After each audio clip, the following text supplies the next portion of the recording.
Sige, going back there, kung dark yung classrooms, like even you physically can actually feel how heavy it is to actually learn. True. It helps a lot if the classroom is, it looks spacious, even if gamay lang ang classroom, as long as neat, as long as organized, and pleasant to the eyes. Right. That's the 3 things that I do. And then also, ang color combinations as well. Like, kung nag-neon green ka, parisa nimo og pink, magkabuang siguro ang bata og tan-aw ana.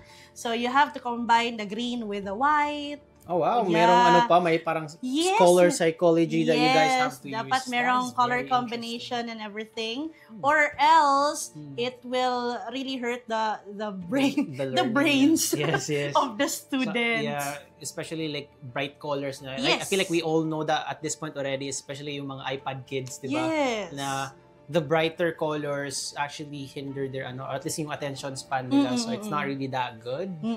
I don't know. Parang pero at least I'm really happy that you're actually able to share some of these things, because I know like not a lot of this are being broadcasted talaga. Yes.